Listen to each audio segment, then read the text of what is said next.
வணக்கம். Panasonic மைக்ரோவேவ்ல இப்போ நம்ம குக் பண்ண போறோம். தேங்காய் பருப்பி எப்படி குக் பண்ணலான்றத பார்க்க போறோம். தேங்காய் பருப்பிக்கான இன்கிரீடியன்ட்ஸ் என்னென்னன்றத ஃபர்ஸ்ட் நம்ம பார்த்துக்கலாம். ஸோ ஃபர்ஸ்ட் பார்த்தீங்க அப்படின்னா, நான் பாதாம் கொஞ்சம் எடுத்து கட் பண்ணி வச்சிருக்கிறேன். அப்புறமா ஏலக்காவை பிரித்து வச்சிருக்கேன். அப்புறம் டெசிகேட்டட் கோகனட், அதாவது கோகனட் ட்ரை பண்ணி வச்சிருக்கோம்.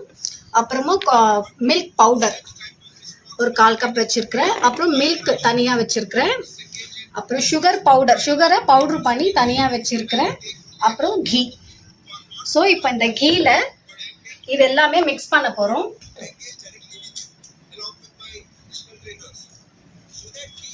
ஏலக்காய் ஆட் பண்ணிக்கிறேன். அப்புறம் டெசிகேட்டட் கோகனட் ஆட் பண்ணிக்கிறேன். மில்க் பவுடர் ஆட் பண்ணிக்கிறேன்.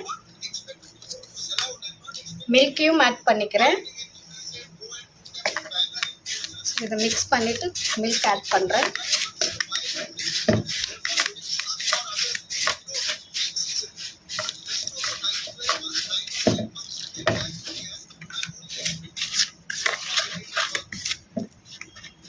சுகர் பவுடர் போட்டு மிக்ஸ் பண்ணிக்கிறேன்.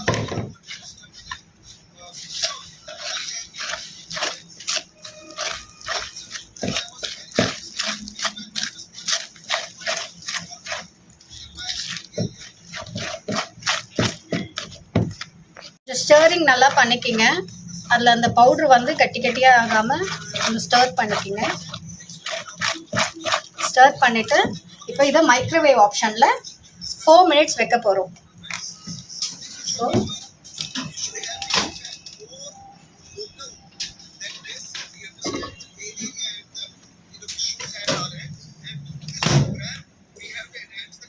Microwave power level timing 4 minutes.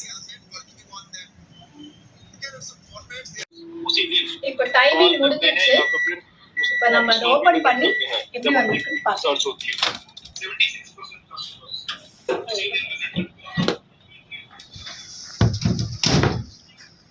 So coconut barfi ready ஆயிடுச்சு. இதை நம்ம ஒரு ட்ரேல போட்டு, நான் ட்ரேல கொஞ்சம் கீ போட்டு அப்ளை பண்ணியிருக்கேன் ஒட்டாமல் இருக்கிறதுக்கு. ஸோ இதில் அப்ளை பண்ணிட்டேன். கோகனட் பர்ஃபி ரெடி ஆயிடுச்சு. நான் இதை டைமண்ட் ஷேப்பில் கட் பண்ணி வச்சு மேலே பாதாம் வச்சிருக்கிறேன்.